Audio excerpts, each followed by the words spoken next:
얼마 전에 제가 강화도에 간 적이 있습니다.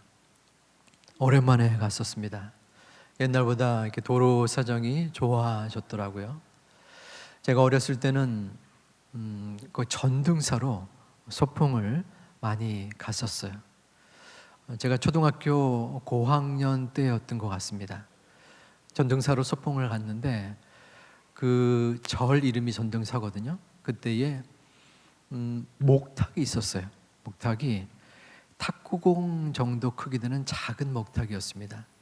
신기하기도 해서 제가 동생 것이랑 해서 목탁을 샀어요. 그래서 이제 집에 와서 샀으니까 이제 실험을 해야 되잖아요. 한번 똑딱 이렇게 두들겼습니다. 근데 소리가 맑고 좋은 거예요. 근데 이제 저희 어머님 권사님이 이게 뭔 소린가 하면서 오는데 교회에 다니는 놈이 목탁을 두드리고 있는 거예요. 이놈은 교회에 다니는 놈이에요. 그날 제가 속된 표현으로 뒤지게 맞았습니다. 그래도 감사하게 아직까지 생존해 있습니다. 목탁이라고 하면은 아마도 불교 또 절을 대표하는 상징하는 이미지인 듯합니다. 그럼 교회에 상징하는 이미지는 무엇이 있을까요? 아무래도 십자가라고 생각합니다. 기독교에서 십자가를 빼놓고는 설명할 수 없을 만큼 십자가는 기독교 신앙의 중심이요 핵심이 됩니다. 십자가에 또한 생각나는 이미지 중 하나는 고난입니다. 예수님이 십자가의 모욕과 아픔과 고난을 당하신 것이죠. 또 다른 성경에 고난의 이미지가 있다면 광야라고 생각합니다. 이스라엘 백성이 애굽 땅을 떠나서 그 험난한 광야길을 걸어간 그러한 고난의 순간이 있었습니다. 자, 이 고난에 대한 이 광야 그리고 십자가의 관계는 무엇일까? 오늘 말씀을 통해 살펴보고자 합니다. 예수님의 탄생 자체가 바로 광야였습니다. 예수님이 탄생할 때는 그 국가가 이미 존재치 않았습니다. 이스라엘 나라는 로마의 식민지하에 처해 있었습니다. 로마는 로마 교황 또 총독을 섬길 것을 강요받았습니다. 당시에 호적 정리가 있어서 마리아와 요셉은 베들레헴으로 가게 되었습니다. 마침 그때가 해산달이 다가왔던 그러한 시기였습니다. 수많은 사람들이 있었습니다.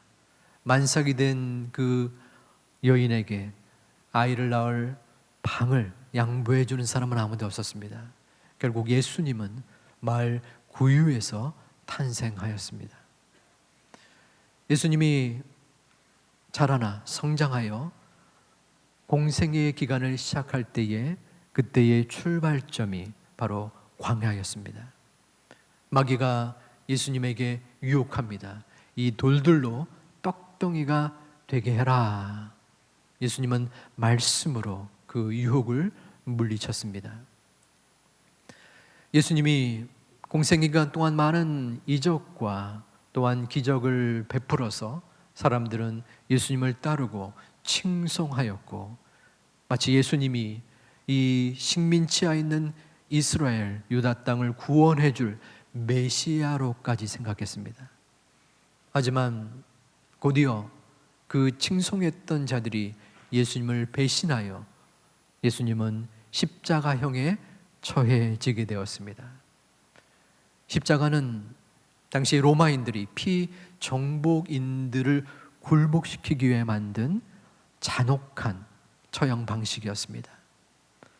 불로 태워 죽이거나 또한 돌로 쳐 죽일 수 있는 손쉬운 처형 방식이 있었지만 그들에게 로마인들의 위험을 나타나기 위하여 직접 그들을 십자가에 못 박았습니다. 오늘 읽은 본문 27절에서 예수님은 관정이라는 곳에 들어갑니다. 이 관정은 성전의 서북쪽에 있는 안토니아 성을 말합니다. 당시 빌라도 총독이 이 성에 있었기 때문에 예수님은 이 총독에게 재판을 받기 위하여 들어간 것입니다. 그때에 예수님에게 군사들이 흉포, 망토를 걸치게 합니다. 이것은 황제나 또한 장교들이 걸치는 망토였습니다.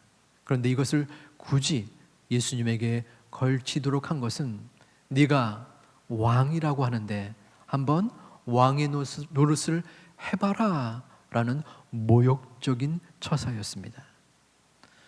본문 29절에서는 예수님께 병사들이 가시관을 쓰게 만듭니다. 왕이신 예수님이 왕관을 쓴 것이 아니라 가시 면류관을 쓰게 된 것이죠. 사람들은 무릎을 꿇어 예수님께 유대인의 왕이여 평안할지어다 라고 하면서 그를 희롱하였습니다. 우리 본문 29절과 30절을 함께 봉독하겠습니다. 가시관을 엮어 그 머리에 씌우고 갈대를 그 오른손에 돌리고 그 앞에서 무릎을 꿇고 희롱하여 이르되 유대인의 왕이여 평안할지어다 하며 그에게 침 뱉고 갈대를 빼앗아 그의 머리를 치더라. 예수님의 육체를 향하여 병사들이 침을 뱉었습니다. 그의 머리를 쳤습니다. 얼마나 모욕적입니까? 죄가 많은 강도나 살인범도 아닙니다. 하나님의 아들, 이 땅에 오셔서 우리의 죄를 짊어지기에 오신 하나님과 동등한 능력을 지닌 분이 이처럼 험난한 고충과 고난을 겪고 있는 것입니다. 여기서 의문이 일어날 수 있습니다. 왜 예수님이 이처럼 험난한 꼴을 당하여만 했나? 하나님의 아들입니다. 인간의 죄를 용서하시기에 오셨다는 것은 이해를 합니다. 그러면 저 높은 하늘에서 야, 너희의 죄를 사노라 이 정도 하면은 용서가 되겠지요. 그런데 굳이 이 땅에 인간의 몸으로 오셔서 그 모욕과 치욕과 고난을 몸소 당한 것입니다. 예수님이 기꺼이 그러한 일들을 원하셨을까요? 그것은 아니었습니다. 겟세마네 동산에서 십자가에 못 박기 바로 전날 예수님은 아버지 하나님께 간이 저리도록 기도했습니다. 아버지, 저 십자가 지기 싫어요. 너무 힘듭니다. 십자가를 피하게 도와주세요. 그러한 마음의 망설임과 고충에도 불구하고 예수님은 그 십자가를 지셨습니다. 왜 그랬을까요? 그것은 부활이 있었기 때문입니다. 고난을 당하지 아니하면, 죽지 아니하면 부활을 받지 못하기 때문에 예수님은 그 십자가를 피하지 아니한 것입니다. 우리의 삶은 어떠합니까? 우리는 고난을 당할 때에, 광야의 길을 걸어갈 때에 우선적으로 그 광야를 빨리 벗어나기를 원합니다. 그것은 저도 마찬가지고 여러분도 당연할 것입니다. 인간의 본성입니다. 실제로 하나님은 이스라엘 백성에게 가나로 향할 것을 말씀하셨고 또한 우리에게도 광야의 길을 보여주셨습니다. 하지만 십자가 없는 부활이 없듯이 고난 없는 가나안은 존재하지 않습니다. 십자가를 피하고 싶다고 피할 수 없는 것처럼 광야의 어려움을 우리는 우리의 마음대로 벗어날 수가 없는 것입니다. 우리는 할 수 있다면 십자가 없는 부활을 원합니다. 고난의 십자가 대신에 영광의 십자가가 나에게 오기를 꿈꾼다는 것입니다. 하지만 그러한 부활은 없습니다. 마찬가지로 우리는 고난의 광야를 지나지 아니하고 가나안 땅으로 들어가기를 마음으로 꿈꿉니다. 하지만 역시 그러한 광야도 없습니다. 우리는 고난의 과정을 거친 후에야 가나안에 들어갈 수 있습니다. 어찌하여 광야에서 훈련과 준비가 되지 않고 가나안으로 들어갈 수는 있습니다. 하지만 또다시 그 사람은 광야로 내쫓기게 됩니다. 왜냐하면 준비가 부족했기 때문입니다. 프로야구, 프로축구에 모든 선수들의 계층이 있습니다. 1군, 2군, 3군 이 정도가 있습니다. 모든 사람이 프로야구에 프로축구에 들어가서 다 1군이 되는 건 아닙니다. 3군에 들어가기도 굉장히 힘듭니다. 3군에서 잘해서 눈에 띌 때 2군에 올라가고 2군에서 두각을 나타낼 때 1군에 향하게 됩니다. 1군에 들어갔다고 또 영원히 1군에 있는 것은 아닙니다. 실력이 증명이 되어야 합니다. 우리가 가나안에 들어갈 수 있는 조건, 자격은 무엇입니까? 우리가 광야에서 하나님의 은혜를 바라보며 우리의 마음속에 부족함과 우리의 연약함을 아뢰고 나를 비우고 나를 낮추는 가운데 하나님을 믿는 믿음이 있어야 하는 것입니다. 하나님은 그것을 위해서 우리에게 가나안을 주기 위해서 광야를 허락한 것입니다. 광야를 준비시킨 것입니다. 우리는 그 광야에서 훈련받는 과정 속에 있는 것입니다. 우리가 훈련받는 그 과정의 가장 중요한 요소는 무엇입니까? 그것은 이 사순절 즈음에 명심해야 될 것은 바로 십자가입니다. 우리의 마음속에 그 십자가를 중심에 잡고 있으면 우리는 결코 흔들리지 아니합니다. 예수님이 만일에 자신에게 닥쳐진 고난의 그림자를 회피하거나 그 고난의 어려움들을 지지 않았더라면 지금 우리의 모습은 어찌 하겠습니까? 피하고 싶었으나 견디고 싶지 않았으나 나에게 주어진 나에게 감당해야 될 그러한 숙제요 또한 하나님의 명령이기 때문에 예수님은 그 십자가를 지신 것입니다. 그러기에 우리는 그 십자가의 정신과 그 십자가의 은혜를 마음속으로 믿고 바라고 소망해야 됩니다. 십자가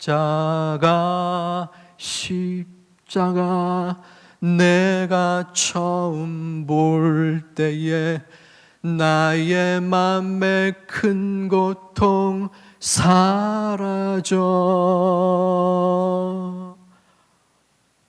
십자가의 은혜가 있을 때에 우리의 마음에 고통이 사라지고 우리의 마음에 어려움이 물러가고 우리의 마음에 심령에 환희와 기쁨이 넘쳐나는 하나님의 자녀들이 되시기를 주님의 이름으로 축원드립니다. 십자가가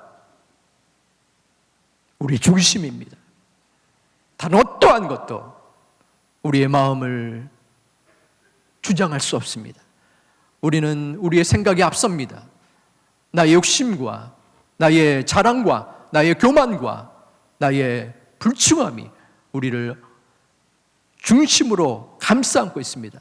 한시라도 우리는 방심에서 떨어진다면 그러한 욕심이 우리의 마음을 주장할 것입니다. 그러나 광야길에서 우리는 십자가를 바라보아야 합니다.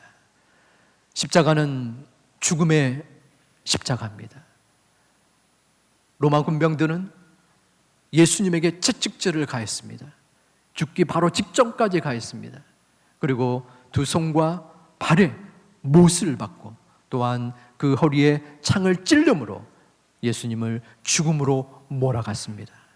그 죽음의 예수님은 우리에게도 그 죽음을 초청합니다. 우리에게 사형수의 선고를 내린다는 것이 아닙니다. 우리 스스로 우리 자신에 대하여 죽어야 한다는 것입니다. 내가 마음속에 갖고 있는 자랑과 교만과 문제와 어려움과 생각과 판단과 죄악 덩어리인 우리의 모든 것을 하나님 앞에 죽일 때에 주님께서 우리의 마음에 찾아오셔서 우리의 중심이 된다는 것입니다. 내가 죽을 때에 주님이 높아집니다. 내가 앞설 때에 주님은 설 공간을 잃고 맙니다. 우리의 심령 속에 주 예수를 마음속에 모심으로 그 주님이 나를 이끌고 나의 광야의 길을 주장하시고 나의 광야의 어려움을 함께 하실 것을 다시 한번 의지로 믿음으로 믿는 하나님의 제2 가족들이 되시기를 다시 한번 주님의 이름으로 축원드립니다. C.S. 루이스라는 기독교 사상가가 순전한 기독교라는 책에서 이렇게 글을 썼습니다. 그리스도께서는 이렇게 말씀하신다. 내게 전부를 주라. 너의 시간과 돈, 일의 일부는 필요 없다. 나는 너를 원한다. 미봉책은 전혀 소용없다. 여기저기를 가지치기 해봐야 소용없다. 내가 원하는 것은 너의 전부이다.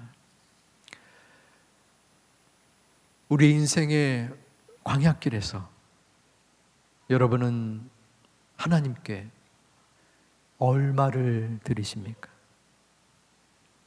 여러분의 전부를 드리십니까? 아니면 일부를 드리십니까? 아니면 아무것도 드리지 않습니까? 우리는 하나님 앞에 나의 전부를 드리지 않은 채 하나님 왜 이 광야에서 이토록 오랫동안 저를 머물게 하시나요? 왜 가나안은 금방 나에게 안 나타나나요? 우리는 원망하고 토로하는 자가 아닙니까? 살고자 하면 죽고 죽고자 하면 사는 것입니다. 예수님은 결코 살기를 원치 않았습니다. 예수님이기 때문에 나중에 부활을 염두에 두고 그 고난을 당했을까요? 그것은 아니었습니다. 예수님의 눈에는 오직 죽음만이 보였습니다. 예수님의 마음속에는 그 십자가의 고난만이 느껴졌습니다. 그럼에도 그는 모든 것을 포기했습니다. 예수님은 죽고자 하였기 때문에 그 모든 것을 바치고 그 아픔과 고통을 인류의 죄를 위하여 우리를 위하여 죽으셨기 때문에 다시 그의 몸과 영혼이 살아난 것입니다. 우리는 죽어야 합니다. 우리가 죽을 때에 우리의 마음속에 내 자신이 꼬꾸라질 때에 주님은 그 중심을 귀하게 보십니다. 내가 하나님 앞에 바로 살려고 몸부림치는구나. 힘겹고 어렵지만 나를 따르려고 노력하는구나. 얼마 전에 어떤 성도님이 광야의 말씀이 좀 힘드네요, 그러한 말씀을 주셨어요. 어떻게 살아야 될지는 분명히 알지만 내가 그것을 감당하기에, 그 안에서 온전히 주님을 바라보기에 힘겹다는 말씀일 것입니다. 그 말씀을 들으면서 그분에게 이렇게 말했습니다. 당연한 겁니다. 당연한 거죠. 왜냐하면 그것이 광야이기 때문입니다. 광야는 우리의 능력과 우리의 힘으로 살 수 있는 장소가 아닙니다. 광야는 오직 하나님의 은혜로 살아가는 장소입니다. 우리가 하나님께 기도할 때에, 하나님께 매달릴 때, 하나님께 모든 것을 바칠 때에, 그리고 우리의 모든 전부를 드릴 때에 하나님이 우리의 중심을 붙잡아 주십니다. 우리의 광야길을 이끌어 주셔요. 그것을 우리는 포기하지 못하는 우매함이 있습니다. 하나님께 약속을 구하지만 여전히 우리의 마음속에는 과연이라는 의문이 머릿속을 떠나지 않습니다. 과연 하나님이 나를 기억하고 계실까? 하나님이 나의 기도 제목을 알고 계실까? 하나님이 이 고통과 어려움 속에 나를 이끌어 주실까? 하는 의문과 걱정과 불안과 두려움이 우리의 삶을 어루만지고 우리의 삶을 공격하고 우리의 중심을 헤아립니다. 그러나 분명한 것은 주님이 그 고통과 고난을 경험하고 수용했듯이 우리가 광야에서 주님께 나아가고 주님께 기도할 때에 하나님이 분명한 은혜의 십자가로 함께 하심을 믿는 여러분들이 되시기를 주님의 이름으로 축원드립니다. 우리는 고난 주간의 미라클 모닝으로 나아가고자 합니다. 미라클 모닝이라는 용어는 헬로드라는 사람이 2016년 자신이 쓴 자기 개발서에 나온 내용의 문장 또한 단어랑 같습니다. 6시 혹은 그 이전에 이른 시간에 일어나서 독서 등 취미 활동을 통해서 자기를 개발한다는 의미입니다. 여기서의 주인공은 자기입니다. 나의 행복과 나의 유익을 위하여 새벽에 일어나서 열심히 노력해서 나의 삶을 개선한다는 것입니다. 하지만 우리가 갖는 저 미라클 모닝은 주인이 하나님이십니다. 기도는 나의 영혼과 나의 마음의 힘을 빼는 작업입니다. 내 안에 내가 살아서 움직여서 판단하고 작정하고 나의 삶을 주장하는 그러한 잘못된 부족한 모습이 기도로 말미암아 주님이 뜻하시고 주님이 행하시고 주님이 이끄시는 모습을 간구하는 것이 바로 기도의 시간입니다. 우리는 고난의 주간에 주님께 나와 기도해야 합니다. 나의 부족함과 연약함 속에서 주님께서 나를 위하여 십자가에 못 박혀 죽으신 그 고난을 마음속으로 무릎 꿇어 기도해야 합니다. 그 주님께서 그 십자가에서 나를 돌보시고 나를 이끌어 주신다는 그 믿음을 가지고 다시 한번 나를 죽이기 위한 기도의 자리로 나아가야 합니다. 이것은 절대로 우리 스스로 할 수 없습니다. 우리의 능력으로 행할 수 없습니다. 오직 하나님께서, 성령 하나님이 기도하는 우리를 돌보아 주실 것입니다. 함께 모여 기도할 때에 성령께서 우리를 이끌어 주시고 그 십자가의 보혈의 은혜가 우리를 주장하여 주실 것입니다. 그 기도의 끈으로 고난의 주간에 함께 모여 기도할 수 있는 하나님의 제2가족들이 되시기를 주님의 이름으로 축원드립니다. 말씀을 마치고자 합니다.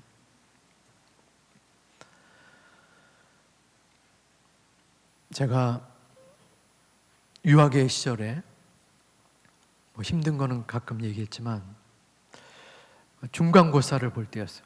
요즘 이제 대학생들 중간고사를 보는데 한국말이 아니라 영어로, 한국말도 힘든데 영어로 공부를 하려니까 이게 너무 힘든 거예요. 제 역량을 벗어났습니다.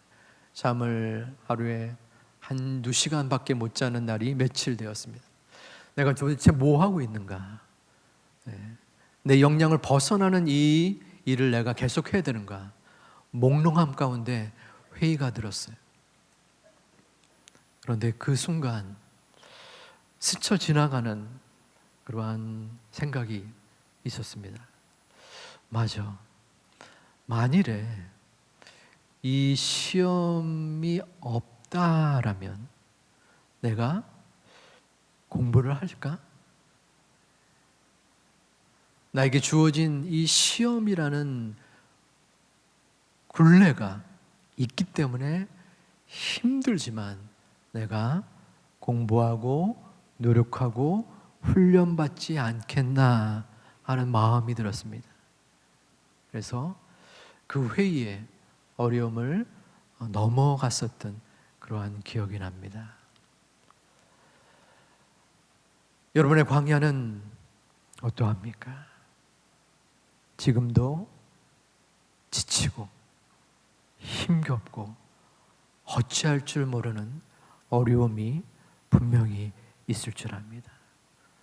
그것이 시험이요, 훈련이요, 문제요, 아픔입니다. 그러나 그 어려움 때문에 우리가 그래도 이 자리에, 이 예배의 자리에 여러분이 붙어 있는 것입니다. 그 어려움 때문에 내가 눈물을 뿜으며 하나님께 이만큼의 믿음을 가지고 이 자리에 함께 있는 것입니다. 그러기에 그 광야는 우리에게 은혜요 축복의 자리입니다.